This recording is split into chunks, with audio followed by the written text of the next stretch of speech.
9/11. This is also, more importantly, she is an expert in chemtrails, weather control, synthetic biology.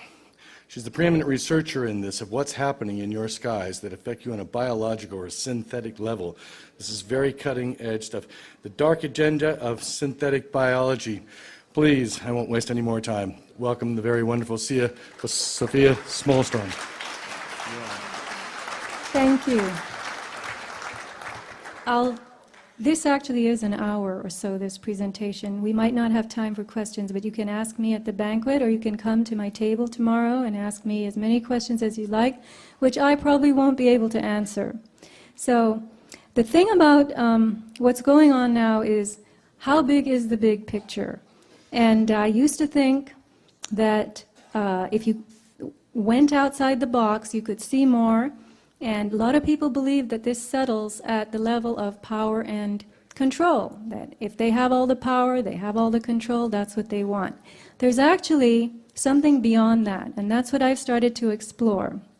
The big picture, I may be wrong, but I want you to follow the dots that I connect, which are basically in the form of a square. I'll start here, I'll go here, I'll go here, I'll go there, and a shape will be made.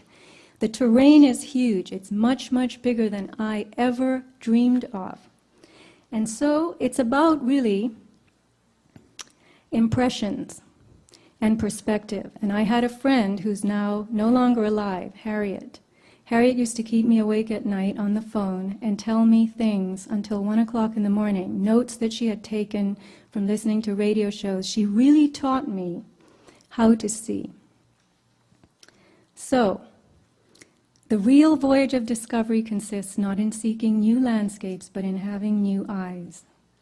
Now here is a photograph, and here is an impression. So I am going to give you the impressions that I have gathered and see what you think of them by the end of this evening. We're getting new impressions of the sky.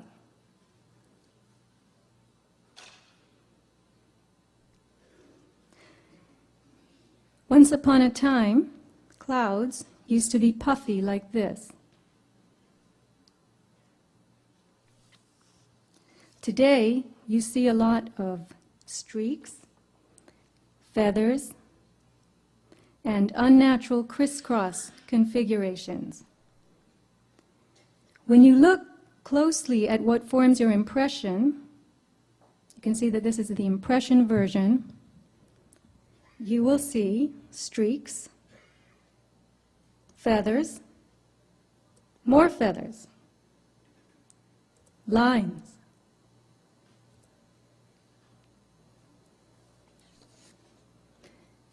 When you look closely at the lines, you see this. Looking at a collage of lines,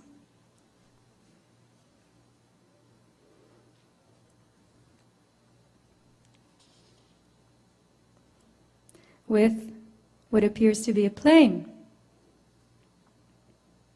You see ropes in the sky made by planes.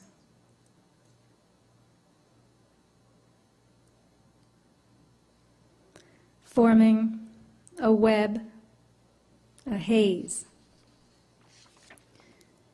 The formation of man-made clouds is admitted to by NASA. They call it jet cirrus.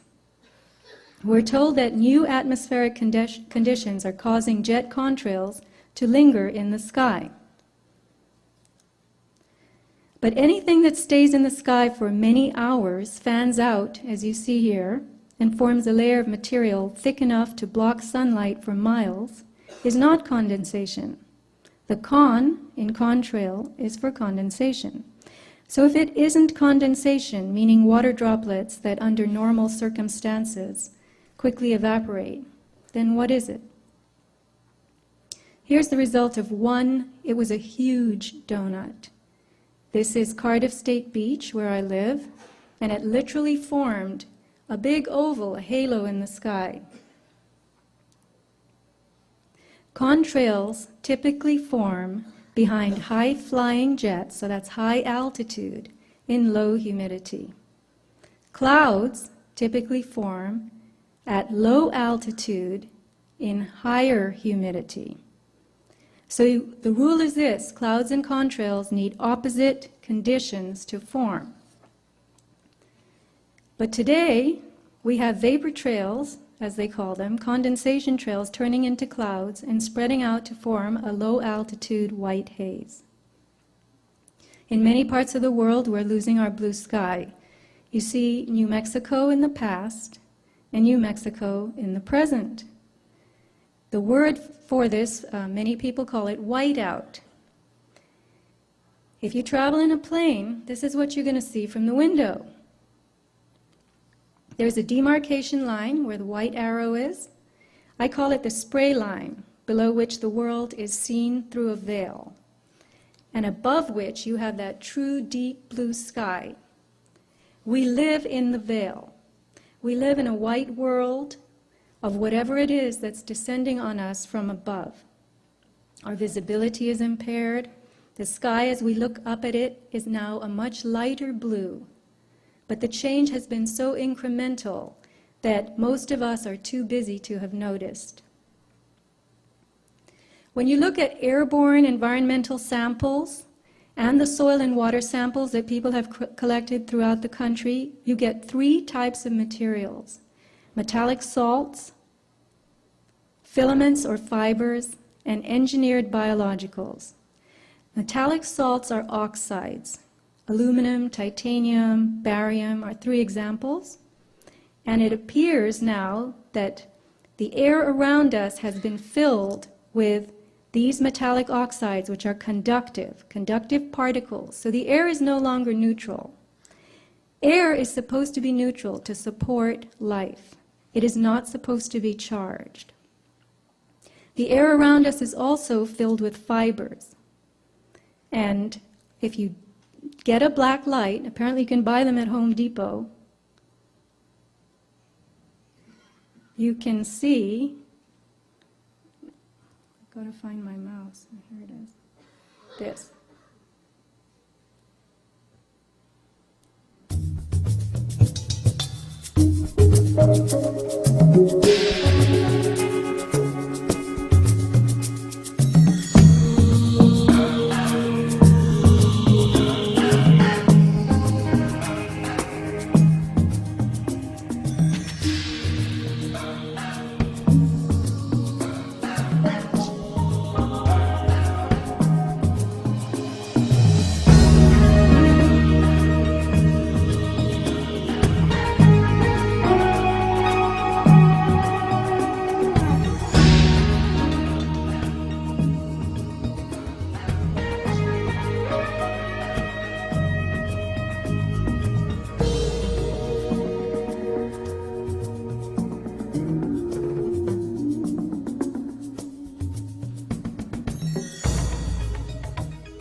All right, how do you make clouds and rain?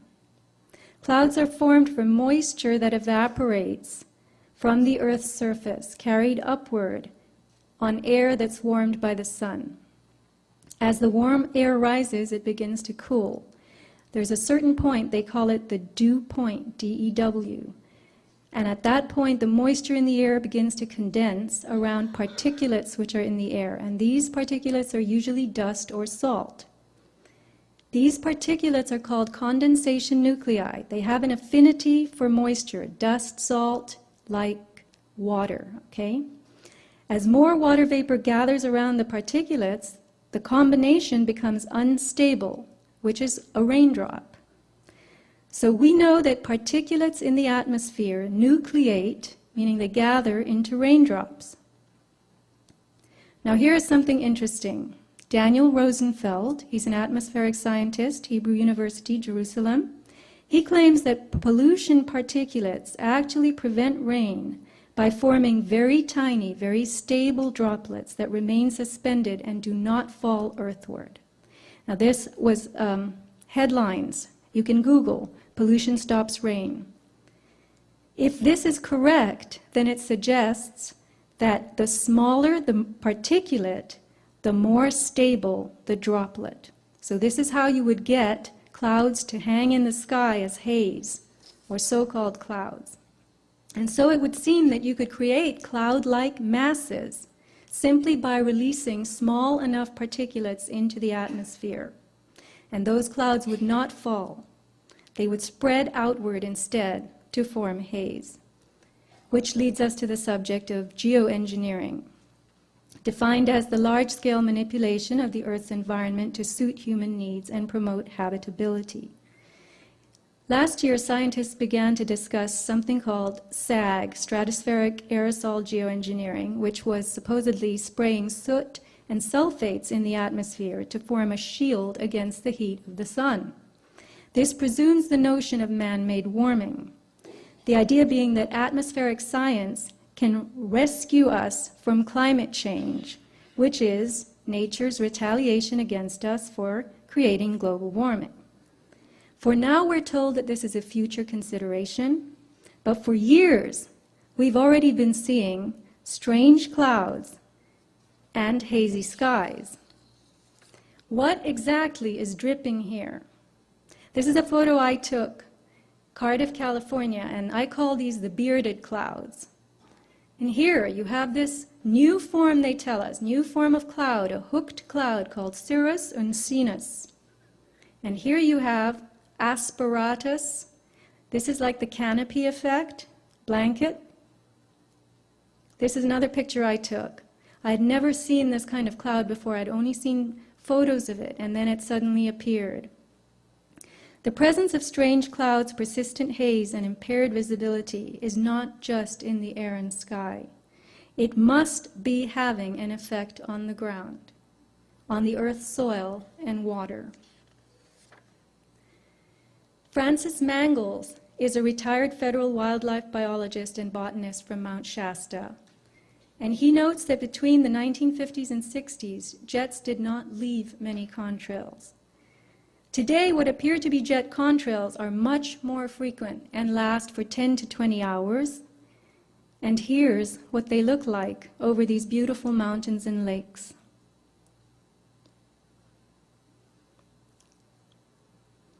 Now this would make a lovely view, don't you think? Counting all trails in every direction over Mount Shasta, Mangles says, the FAA indicates there can't be that many flights per day.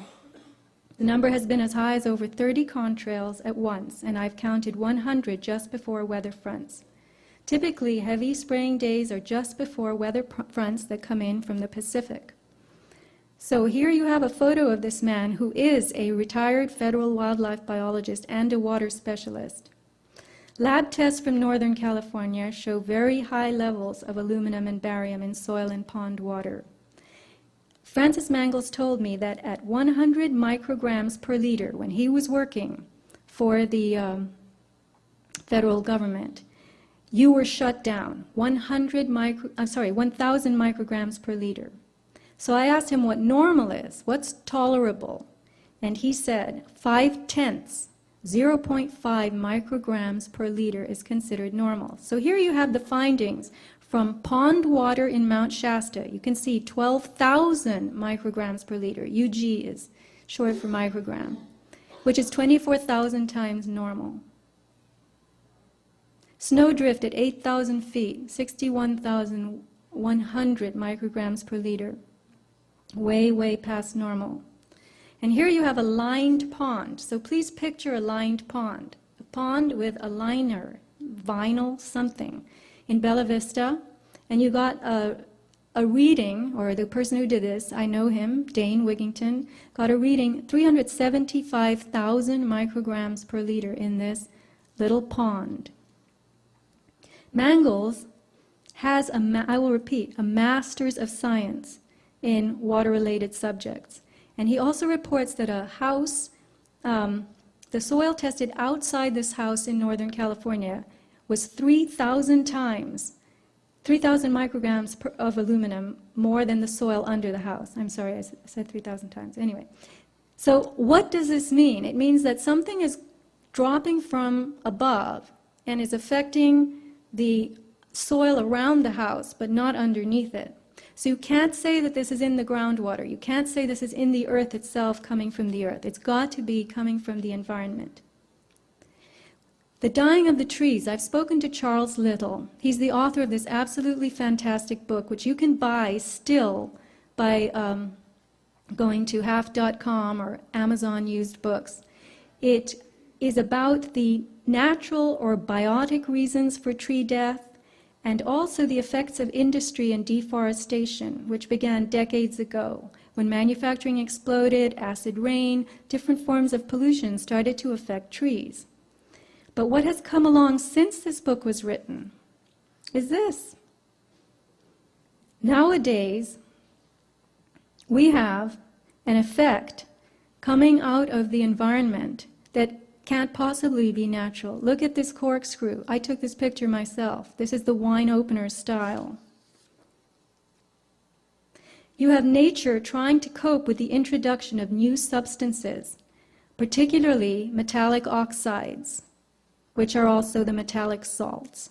Living things, as I said before, the metallic salts have an affinity for water. So living things take up these salts along with the water that they're seeking. The natural world, which gets its food from the ground, is sucking this stuff up. This is a scraggly pine tree outside the post office in Cardiff, California, where I go every day. And you can see how brittle it is, lots of needles lost. If you look closely at the needles when you stand under the tree, you see that they're all frosted with brown. Signs of tree death are these sagging limbs, these leafless, scraggly branches. You also see infestation by bugs, insects, mites, fungus. These are spider mites that have taken up in a tree that was right next to my house. The entire tree had to be felled because of these white webs in it that were killing off the tree. But again, I'll explain why in a minute. This isn't the primary source of the death. Here you have a phenomenon that Deborah Whitman, who's here with us today, has done a lot of research on. The white, we call it the tube sock effect on trees. You see white bark, and when we tested the bark of this tree, it showed it had these readings, aluminum 387. Now this is milligrams per kilogram because this is a mass analysis rather than a liquid context. So you have barium at 18.4, strontium 113, and titanium 15.2. You can see again in these photos the enormous scorched look. That's a very dying, very unhealthy tree. And you see this other thing called secondary growth. The tufts on the trunk poking out, that's the tree giving itself, desperately trying to give itself a second stab at life. So when you look around you and you see these little growths, sometimes they're all the way along the trunk from the ground up. The beauty of an induced problem is that its twin is the solution. As nature begins to die, we will be told that science will have to step in to save it. So, you'll have GMO trees as the answer. The silent forest, they call it, genetically engineered trees, non-reproductive, no fruit, nuts, blossoms, no insects, animals, birds. Low lignin, that's the wood fiber, which makes the tree very easy to cut and pulp. The silent forest will grow straight and tall and will be replenished by the state in what will be considered appropriate numbers and in appropriate locations. In May 2010, from this article, we learned that the USDA approved large-scale field trials of 200,000 GMO eucalyptus trees made by ArborGen, biotech company, to be planted from Florida to Texas. Now, we're told that the purpose of the trial planting is to evaluate whether such GM trees can become new sources of wood for paper and biofuels, also in the name of conservation and improvement. This is the story they give us. We're trying to conserve, we're trying to go green, we're trying to help. But then you come up against articles like this, 2008. This was from something called the MIT Technology Review, an article announcing biochemistry's development of toxicity-resistant crops. In particular, in this article, aluminum-resistant plants. So the article tells us that aluminum in soil stunts the growth of crops. Wheat, corn, and barley don't fare well in aluminum-laden soils. But now, scientists, plant scientists, have found a way to get the plant to shut down its own cell division. To stop the plant from shutting down its own cell division. Because when a plant encounters toxins in the soil, it says to itself, I don't want to keep growing. So it shuts down the cell division. But they have figured out a way to keep prompting those plants to produce reproduction. So this is a gene mutation, a single gene mutation that inactivates a protein so that the plant continues to grow. The quote from this article is very interesting. The plant is effectively blind to what's happening in the cell. And that's from biochemist Paul Larson. The mutant plants can maintain high levels of growth in the presence of toxic levels of aluminum, even if they sustain DNA damage. When something begins to die in nature, it attracts bugs, blight, molds, even viruses and bacteria. This is nature's way of hastening decomposition so that the dying form can become food for other living things. Today, we have an epidemic of tree decline all over the world, not just in America, but it's in Australia, it's in Europe. Thousands of square miles of die-off in the savannas and forests of many, many continents. And in cities and suburbs, trees are rotting as they stand, swooning, breaking. They are hazards to property, requiring removal. 6 trees around my house have been taken out in the last 2 years. Sunlight is a natural disinfectant. As hazy skies limit the sunlight, molds and fungus grow. As plants that are taking up toxins struggle to live, molds, viruses, bacteria begin to take them over. This is all part of nature, and bioremediation will be the obvious answer. Metallic salts have made our air conductive.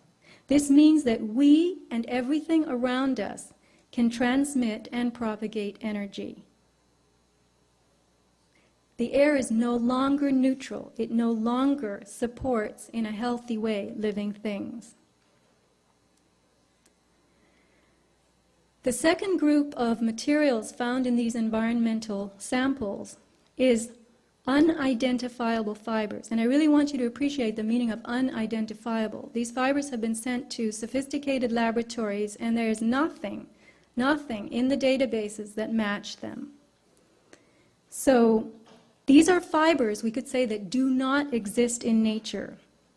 People around the world are developing lesions on their skin that ooze and produce fibers. This is known as Morgellons syndrome. Tissue samples cultured from ordinary people without this ailment contain and grow the very same fibers. Here's a 5-inch lesion on a woman's body that has never healed, 5 inches.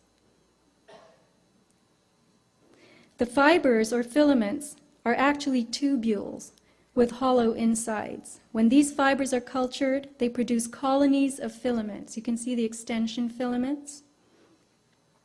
And these colonies continue to grow and reproduce, branching out into more filaments and more colonies. The filament cultures can be grown from saliva samples, tissue from the skin, mucus, urine, blood, from animals and people, regardless of the presence of the Morgellons condition. The fibers are segmented with visible structures inside them. So where do these fibers or filaments come from? Airborne environmental samples that were collected by Clifford Carnicom, he is a researcher in this subject, in 2000, the year 2000, gathered at high altitude on a mountain in New Mexico, showed the presence of those fibers, whose structure matches exactly the tubular filaments. When I say fibers and filaments, basically interchangeable, showing up in our blood, tissues, and skin. Additionally, the samples collected by Mr. Carnicom showed what he calls, and what's called in biology, desiccated erythrocytes. This is a multisyllabic term, but it means dried red blood cells. So, why these were in the air? Why are dried red blood cells in the air? Very puzzling. A medical microscopist, a biologist specializing in microscopy, confirmed to him that they were human red blood cells, but that they had been engineered in some way so as to be preserved. So again, you have to ask yourself, if I were 5 years old, I would say, Mommy, what are red blood cells doing falling out of the sky? Biology divides life into 3 kingdoms: bacteria, archaea, and eukarya. Bacteria and archaea are simple organisms with no subcellular compartments. Eukarya are complex with defined cell compartments and internal organelles, mini organs like mitochondria that make DNA and energy for the cell. Plants, animals, and humans are eukaryotic, as are fungi and slime molds. The archaea are the hardiest of the life forms. They're able to withstand grinding pressure, heat, acidity, and alkalinity. They can live in volcanoes, geysers, and the ice shelf. Bacteria, on the other hand, will die in extreme heat and cold, which is why we cook and freeze our food. Now, the materials appearing within these filaments are as tough as archaea. They look like bacteria, and they self-replicate. One looks like something called mycoplasma, but is not. One looks like chlamydia, but is not. And natural fibers, or filaments, would be classified as fungal in the domain of eukaryotes. But these fibers contain forms from the other 2 groups inside them. You're looking at a tubular fiber with self-replicating internal elements resembling bacteria and behaving like archaea. That does not happen in the natural world. So what are they? What's going on? It appears that within our bodies we now have all 3 life kingdoms replicating themselves. What does that make us? Are we still eukaryotes, or are we becoming something else? You could call this transbiology, a crossing of biology, the creation of hybrid forms. Materials are forming in our bodies that are not native to us, not natural, and entirely new. You can see in these pictures the tubular filaments with the branches. They're branching off. That's their self-replication. They're creating new colonies. And you can also see in the bottom picture a little bud. That's the beginning of a new fiber. The territory of things on the scale of atoms and molecules is the nano world. Science has opened up the nano universe, where incredible new creations are possible. Nanotechnology explores materials that are less than a micron in size, or from 1 to 100 nanometers. And a nanometer is a billionth, 1/1000th of a meter. Nature and biology continually work on the nanoscale, assembling proteins and building with crystals to conduct the business of life. Spider webs are an example of that. Very fine filaments with enormous strength and flexibility because they contain nanoscale crystals. So let's go back to the filaments and the structures they contain, these ones that Clifford Carnicom has found. In those unidentifiable filaments, he has observed the formation of red blood cells and submicron-sized structures. So now you've got a filament making its own red blood cells.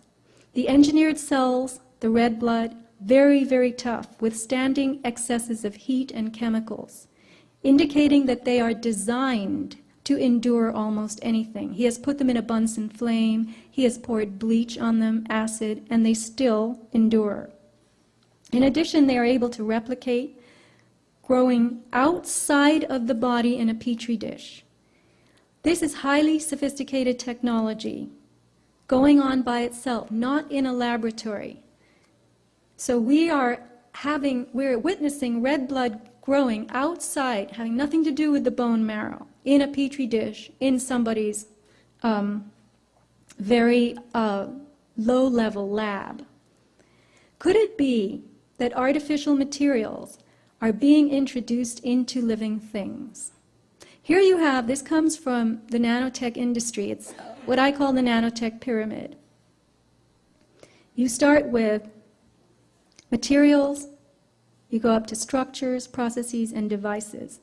Could it be that artificial materials are being introduced into us to create new processes from the ground up, which processes will override our own natural biology, our own internal systems?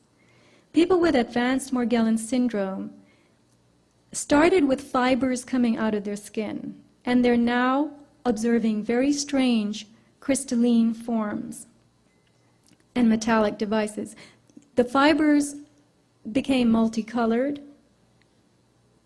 and now they were accompanied by plaques, strange, hard little, almost like shards. People say they're like glass, and they're colored. The lesions keep emitting these things. They don't heal over or close, sometimes for years. Here are more plaque structures, even grooved metallic devices. On the right, you'll see one device, the front and the back. These images are supplied by Jan Smith of morgellonsexposed.com, who has done extensive research on biotech websites, looking for things that match what comes out of her body, and she's finding them. The fibers from her skin were from high-density polyethylene. And I'm going to read what she's written on her website. The bizarre nature of my findings suggests a man-made source. It occurred to me that if these pathogens were being bioengineered in a lab, they were made of multiple components. The mutated material might reproduce and intermittently send out a batch of identifiable debris, much like the original genetics. I call this type of debris throwbacks. It's her theory that when new life forms are made through this gene splicing and mutation, bioengineering and nanotechnology, they will self-replicate in all kinds of ways, creating different mutations in each generation. Morgellons specimens can sometimes be identified with the original spores before those mutations occurred.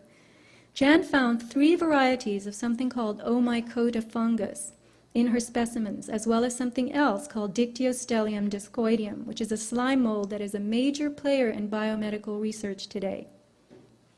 The material coming from her body was ribbony and motile. It was grooved and oval, very much like the Omycota spore you see here. At the bottom, where the purple arrow from the bottom is it's a diagram of Omycota. And on the upper right, you see something that came out of Jan's body that looks exactly like Omycota. The fiber strands that you see here were made of cellulose and GNA. GNA is glucans polysaccharide sugars, and this was confirmed by microscopy. GNA is a synthetic cousin of DNA.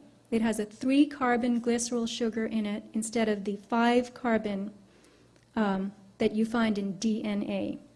Here's a news report from April 2008 in which we are told, big headlines, GNA is DNA's chemical cousin. It's a nanotechnology building block. The Biodesign Institute at Arizona State develops the first self-assembled nanostructures composed entirely of GNA, synthetic analog of DNA. The nanostructures contain additional properties not found in DNA, including the ability to form mirror image structures.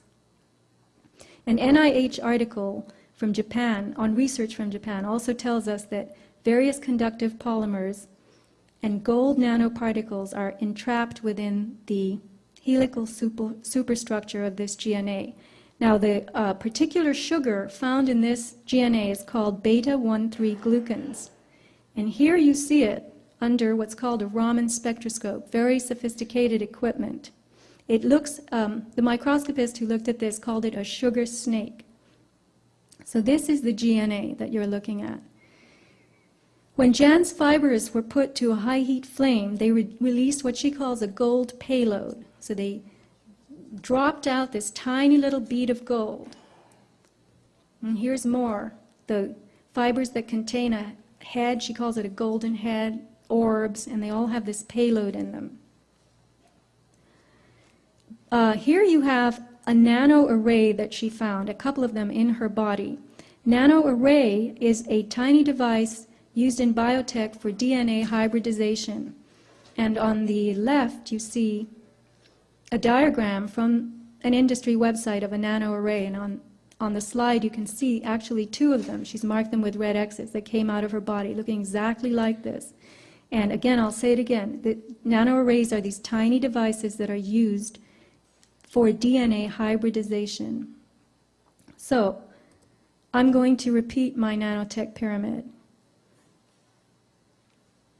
We begin with the emergence of basic filaments, followed by more complex structures. So what processes are going on here? Are these materials combining to form devices that are working together inside us? What is happening to our biology?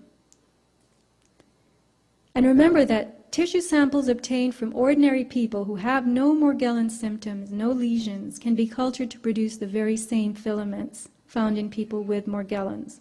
So we would have to conclude that Morgellons is like the canary in the coal mine, and that only some people are exuding the materials. And could that be because their bodies are rejecting it, while our bodies are integrating it? Jan's body has been sending out these plaques, colored plaques, which are hard pieces of silica. Some of them have these dots on them. They're very small. They require handling with a needle as she places them under a microscope. The plaques are fragile. They can shatter. Quantum dots, which are the colors you see, are nanocrystal semiconductors made of heavy metals surrounded by an organic shell. Now I want you to remember some of these terms. Heavy metals, okay? Heavy metals, aluminum and so forth. So these are nanocrystal semiconductors surrounded by an organic shell, but they are made of heavy metals. And Morgellon subjects are also finding this stuff. Jewel-like hexagons, faceted pyramids, crystals.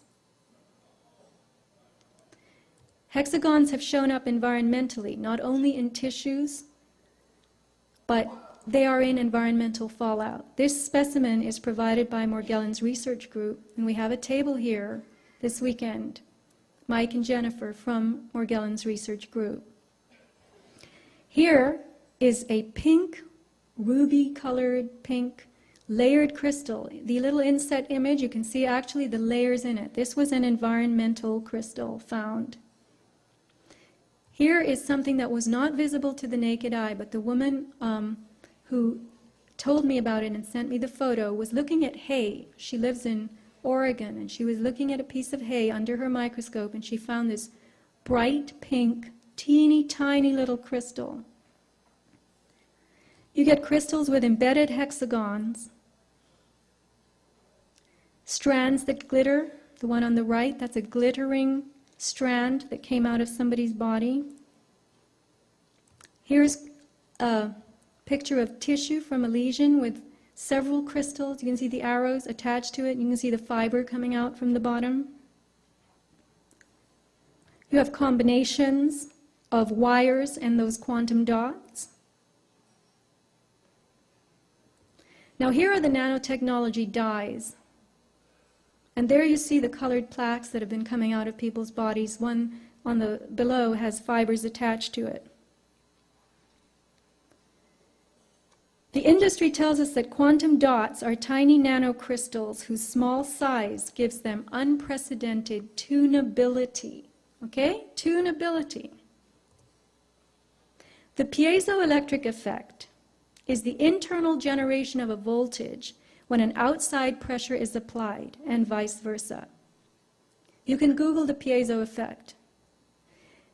The piezo effect occurs in crystals, ceramics, DNA, and certain proteins. So an example is, when you put a frequency to a crystal, it generates a voltage. And when you put a voltage to a crystal, it responds with a frequency. We call this piezoelectricity, electricity resulting from applied compression or frequency. Recent work by Clifford Carnicom reveals that a filament culture subjected to a blue light frequency, that's 375 nanometers, resulted in explosive growth of the culture within 24 hours after the initial incubation. So he put the blue light on, incubated it for 5 to 7 days, and then it exploded into all those little fibers that you see. We now live in a frequency-filled world. I don't have time to address HAARP, artificial weather, and the enormous spread of unnatural frequencies that are affecting the Earth today, but I will say this. I came across a very well-known paper on electromagnetic fields and neurological function, written by Professor Ross Adey, Loma Linda School of Medicine, with the subtitle, A Possible Paradigm Shift in Biology. We learn that the Earth's own natural magnetic field peaks, that means peaks, top, at 32 hertz. And that only happens in certain equatorial thunderstorms. The electronics we use today generate electromagnetic fields that are tremendous in the megahertz and gigahertz, million hertz and billion hertz range. So here you can see Earth and nature up at the top, 3 to 30 hertz. You can see HAARP has a low range. Then you see the Gwen towers, that's ground wave emergency network, the blue. HAARP again has another range right after that. Gwen has another range after that. And look at the phones and internet. We're talking about million hertz and billion hertz. Professor Adey reminds us that chemical bonds are magnetic bonds, formed between atoms by paired electrons with opposite spins that are attracted magnetically. So if nature itself moves in the 3 to 30 hertz range, what is happening to us on the biochemical level with all the different frequencies our bodies are experiencing? What is being done to our biology? Again, I'll repeat Ross Adey's little tenet here. Chemical bonds are magnetic bonds. Electromagnetism is capable of changing what is happening in our bodies. Frequencies are capable of supplying to the synthetic materials in our bodies the force or power that activates them, gets them working, makes them come alive. Nothing about us today is normal. We have hair that glows and skin that shimmers. This is from a healthy woman in Oregon who's been doing microscopy. And if you go to Mike and Jennifer's table, they can demonstrate some of this iridescent effect for you. Here is a glowing little arrow-shaped thing found in rainwater when the same woman who supplied the former previous images, was scanning. She was scanning water from a puddle under her microscope, and she saw this arrow-shaped thing that glowed. And here's a hexagon that grew a fiber in 20 seconds as it was being observed under the microscope.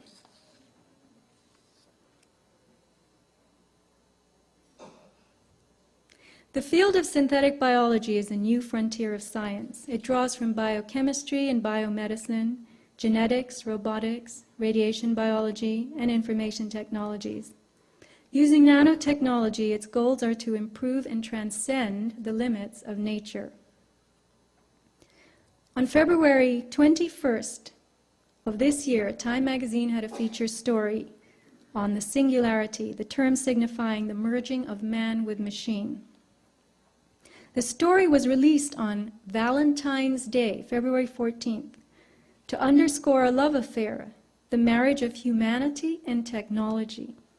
The article tells us that a transformation is coming, and our species, Homo sapien, will no longer be recognizable as itself. We will be something new, something better. The time predicted for this transformation is 2045. The man who is making this prediction is Ray Kurzweil, a futurist known for his uncanny accuracy in just this area, the pace at which technology grows and improves, such that it will one day be smarter and better than us. That's the singularity. There's a Singularity University hosted by NASA, sponsored by Google, to teach people about the intelligence explosion. Ray Kurzweil has made fortunes over and over as an engineer and inventor. A documentary about him is called The Transcendent Man. He wrote the best-selling book that you see here, The Singularity is Near, which came out in 2005. Singularity is a word from astrophysics, referring to a point in space-time where the rules of ordinary physics no longer apply. Kurzweil has correctly predicted the growth of information technologies. He has made it clear to the world that technological progress is exponential, not linear, which means that advancement begins to advance itself, in a manner of speaking. Exponential curves start slowly and then explode. A quote from the Time magazine article: "In Kurzweil's future, biotechnology and nanotechnology give us the power to manipulate our bodies and the world around us at will, at the molecular level. We ditch Darwin and take charge of our own evolution." The question is, who is we and what is at will? Whose will? Kurzweil predicts that by 2020 we will have successfully reverse engineered the human brain. And when hyper-intelligent artificial intelligence arrives, all we have to do is hand ourselves off to it. Armed with advanced nanotechnology, AI will solve the problems of the world. Strong AI, they use this term, is a super powerful, broad-spectrum intelligence that operates as easily and comfortably as a human being. It isn't just a chess-playing computer. It's a machine intelligence that can pass for human in a blind test, which is as close as you can get to consciousness or sentience. Now, once this kind of intelligence is here, what will it do as a newly created inhabitant of the Earth? Would it compete with us for resources? More intelligent than we are, would it treat us as lesser beings? Would it recognize that we made it, or would it overrun us? Kurzweil is one of the world's leading transhumanists, number 30 on Time's most influential list. Transhumanists believe that we ourselves should merge with machines. Imagine a time when we can download our brains into a computer and upload a computer into our brains.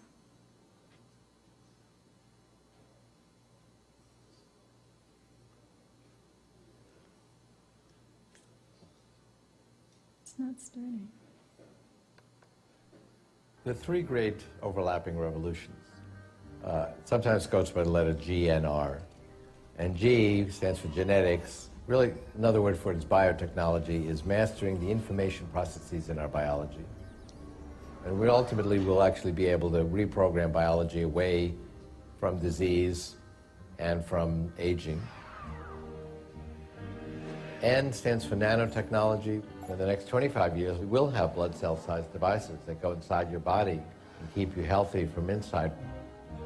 That go in your brain and interact with your biological neurons and allow us to merge with non-biological intelligence. The third one goes by the letter R, which stands for robotics, robots. Really, though, refers to artificial intelligence. And that's the most significant revolution of all. In about 20 years, I've set the date 2029, a machine, an AI, will be able to match human intelligence and go beyond it. So artificial intelligence, which will give us not just more human intelligence, but will actually give us superhuman intelligence, will enable us to solve problems that we're not able to solve today.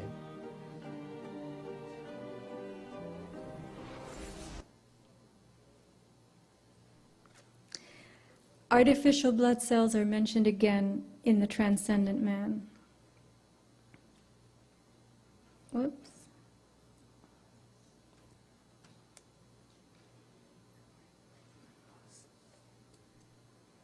None of this is working.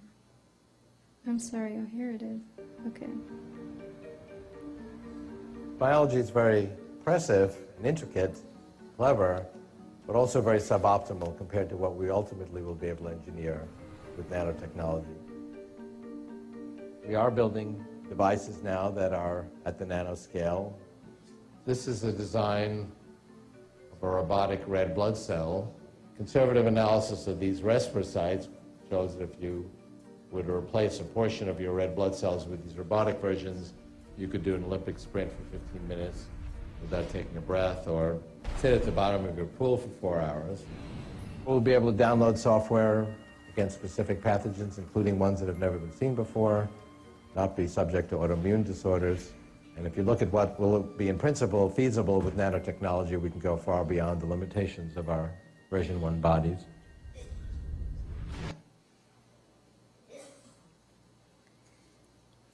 The robotic blood cells will supposedly improve us and keep us healthy, as he says.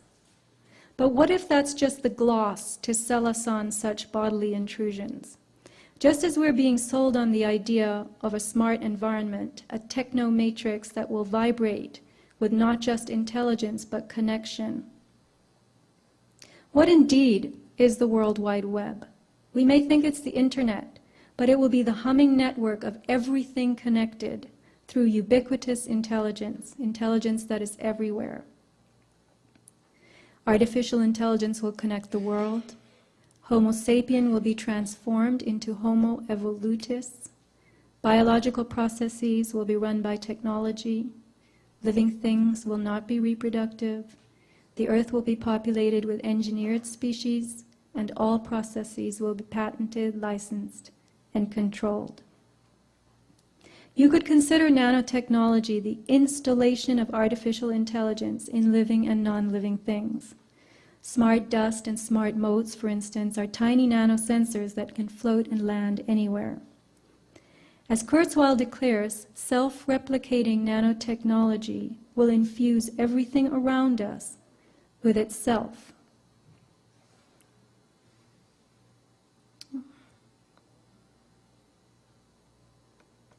I see as a person, I'm human, and I'm really limited and restricted in what I do. So if I could come out of the singularity, being mentally and physically upgraded, yeah, I'd go for that. So I don't mind changing dramatically from what I am. I believe fully there will be flash memories you can plug into your brain. We'll be able to hook our brains into calculators and statistics programs and have Google directly into the frontal lobes. I mean, there's going to be a lot of expansion of the mind through interfacing the human brain with technology. There's an unanswered question of how far can you go and still be human. As we merge with machines, and I think it's inevitable that we will transform into something new. And as the technology becomes vastly superior to what we are, then the small proportion that's still human gets smaller and smaller and smaller until it's just utterly negligible.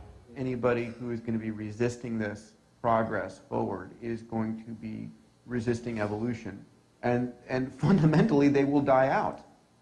It's not a matter of whether it's good or bad. It's going to happen. You have seen today the deposition and active presence of artificial materials in the sky, environment, and in living things. Nanotechnology has arrived at our personal doorstep without our permission. It isn't that this will happen in 2045. It's already here. Human enhancement is being sold to us as leaping tall buildings in a single bound and having better, faster, higher intelligence, perfect health. But all of that is the sales pitch. Enhancement may in fact be degradation, our being devolved to someone else's specifications. While nanobiotechnology promises in headlines to make our world better, it may in fact be busy taking us over so it can tailor us to the plan for the hive. Already transhumanists are looking forward to the creation of the post-human. An improved human that will have no gender, will not reproduce, will be a better performer in the workplace, will not be distracted by love or lust, will be free of disease thanks to these nanobots keeping it healthy. But all this is part of the fantasy. In reality, thanks to stressors on our physiology, infertility is soaring. Our sexuality is diversifying, and the nuclear family is falling apart. Biotech is an exploding frontier. It is clever enough and small enough to enter and change our very cells. New forms of DNA have been invented. There's GNA, as I told you about, and PNA, a hybrid of protein and DNA that will add to our double helix a third strand. When nanobiotech has a firm footing in us, it will be easy to upgrade and downgrade anyone and anything in any way. Oliver Curry, an evolutionist at the London School of Economics, predicted in 2007, the human race will one day split into two separate species, an attractive, intelligent ruling elite and an underclass of dim-witted, ugly, goblin-like creatures. So here you have the e-workers and the elites. Transhumans will presumably be involved in this process, the process of transformation, the process of renovation, remaking us into what someone considers improved. We are transhumans now. Improved is only what fits certain specifications. For instance, a specimen that can work 18 hours a day, a specimen that is sterile, that will never have the responsibility of caring for others, a specimen that is even-tempered, with a narrow, predictable range of expression. All this is enhanced, improved. Better performance is just that, the ability to produce a better result. It does not mean a specimen with greater skills. It may mean a specimen with narrower skills and the ability to repeat a task. So while the current ethical debate is about whether or not we should upload computers into our brains and how human we will be when that happens, there is something happening on the nanoscale right now. What it is exactly is unknown to us. As attempts by lay people to communicate with scientists about Morgellons-type materials are going nowhere. There is a blackout on this subject. Its victims are dismissed as having a psychological problem that is called delusional parasitosis. The presence of patented creations in our bodies gives rise to intellectual property issues. We know what has been done to small farmers into whose fields the winds have brought genetically engineered strains. They are sued by the powerful agricultural companies who own the patents. Will the day come when we are subjected to the jurisdiction of corporations whose patented materials we are carrying in our bodies? It doesn't matter how it got there. The fault is yours if it is simply in your possession. This is a forced partnership between us and them. This is how we will be eternally owned by them. This is how they can push our biology from Homo sapien to Homo evolutus without our having a say in it. For now, engineered technology in all living things is a secret. But one day we may be charged with unlawful possession of something that has become a part of us that we cannot get rid of. The nature of biology is to adapt. As more unnatural elements enter our bodies, if we cannot reject them, we will find ways to accommodate them. You could call it Invasion of the Body Snatchers meet Sleeping with the Enemy. In fact, the original Body Snatchers movie contains some interesting lines. Your new bodies are taking you over, cell for cell, atom for atom, and you'll be born into an untroubled world. Don't fight it, Miles, it's no use.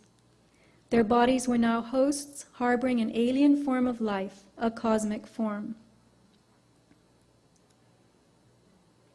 Metabiology was a term coined by the famous Jonas Salk of the Salk polio vaccine.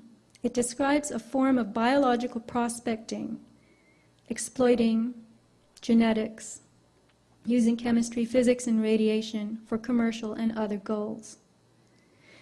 The 1940s and 50s gave us the birth of radiation biology, the techniques of which were used to decipher the mysteries of heredity, genes, and immunity. Geneticists plumbed chemistry and physics, using X-rays and UV light to irradiate plants, fungi, and fruit flies to see how mutations altered amino acids and enzymes to form a new biochemistry. All this continues today. We are living, walking laboratories for powerful science in a society of increasing control. We are being altered. The future being spoken of is happening now. My question is, how will we transcend this? And I have one more clip for you.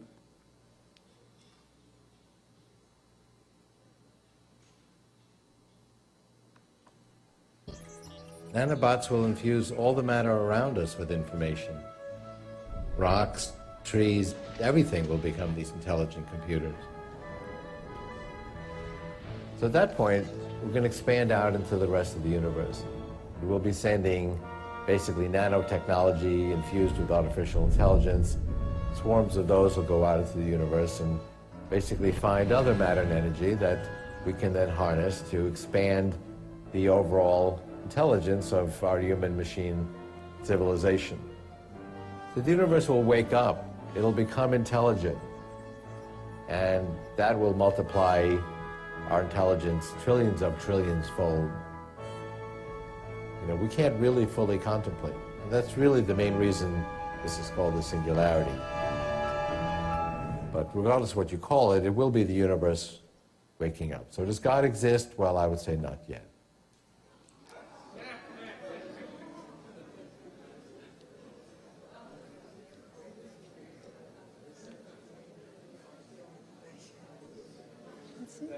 That's it. I'm waiting.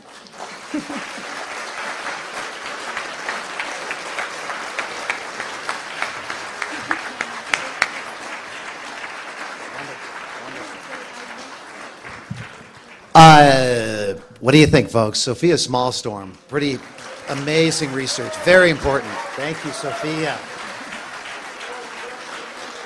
Thank you very much. I predicted there would be no applause. And I don't know how much time we have, but, you know, Do we have a little bit of time? we can leave any time. You can ask me questions tomorrow. As I said, I don't even know if I could answer them. Couple of questions. Yeah.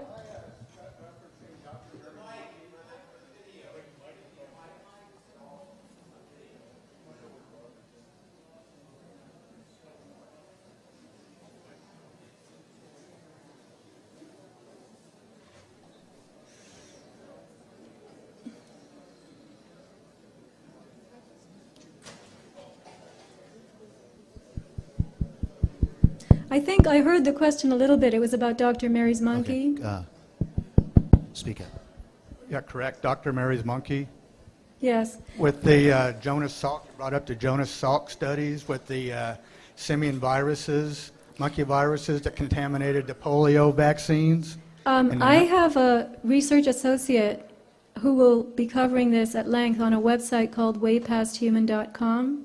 So it was in the list of websites that I gave. But I don't have time to go into Dr. Mary's monkey and the virology issues right now. It's kind of off this subject. There's a lot of studies that's done that shows that soft tissue cancers are caused by those Right. viruses that were inoculated through the polio If vaccines you in go the to 50s. waypasthuman.com, which will be up soon, you will find a lot of Okay. information there. And- So Way Past Human, that's where they're taking us. Don't forget it.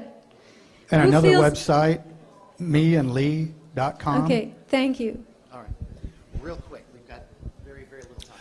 Quick comment, given that black budget projects are decades in advance of conventional technology, have some groups already reached the singularity and are implementing it for the rest of us? Well, yes, I would say that people ask me all the time, well, these people breathe chemtrails. What are they? Don't they care? And the fact is that they want this conversion. They want this convergence. They want this singularity. I couldn't tell you whether they've attained it or not. But this is what is desired for humanity and all living things. And as you saw Ray Kurzweil, he said it's going to be everywhere. The entire universe is going to be filled with material that responds to external control. That's really what it is. Intelligence is just that in their definition. is there a way to shut down the Morgellons in your body or kill the nano stuff that's in you? Well, this is what we're going to have to explore ourselves. Where is this coming from?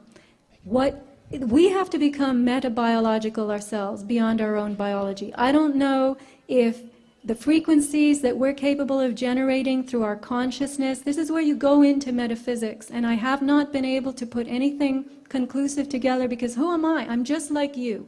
I saw different things, I came on those things with a perspective, and I showed you that perspective here. I just pulled stuff together from afar. I went way out of the box. So we're going to have to go way out of the box. We are stuck here on the third dimension, reacting and responding. We have forgotten that we are creatures of intention, of creation. If we can remember that, wake that up in ourselves, we have a chance. That's where we have to go. Thank you. Okay, no. Quick question. Have any of these people working on these projects been able to share with you, or are they willing to talk to you and open up?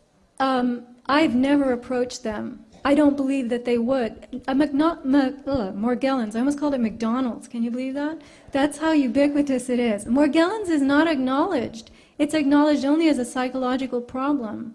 And in fact, I think it was some large organization just declared it moot and not pertinent. This is a comment, a question about a previous elite, very strong here in California, called the Eugenicist Society, that were elites, and this is the early 1900s, 1910, they felt the elite, and this is prominent people in universities, that said that certain ethnic types we had to weed out. What we needed is Anglo-Saxon only. We didn't need Eastern European, blacks, Mexicans, Greeks, Irish. And these were leading people in our universities in California, and they influenced the Nazi Party and how they view superiority. So what I'm saying is, we've had elites make plans for us before, and this is another one where they're making plans for control. I will just say something quickly. The term eugenics was changed in the early 1950s to transhumanism. It's the same thing. It's just a new word. So the transhumanists are pushing for the post-human. And I will say again, the post-human will have no gender, the post-human will be non-reproductive, and the post-human will be improved in the sense that it will be tailored to specific tasks. Remember the picture I showed you of the dairy cows? The post-human, the improved human, is not going to be Superman. It's not going to be Einstein. It's not going to be anybody fancy. When you have technological control of all living things, you can confer attributes to some, and you can degrade and devolve others. So you and I are going to be the goblins. Sophia, thank you so much. One more for Sophia Smallstorm. Thank you so much. Thank you very much. Thank you. All right. Thank you very much. Thank you. Okay. Keep my mic. Ladies and gentlemen, we need to change the room for tonight.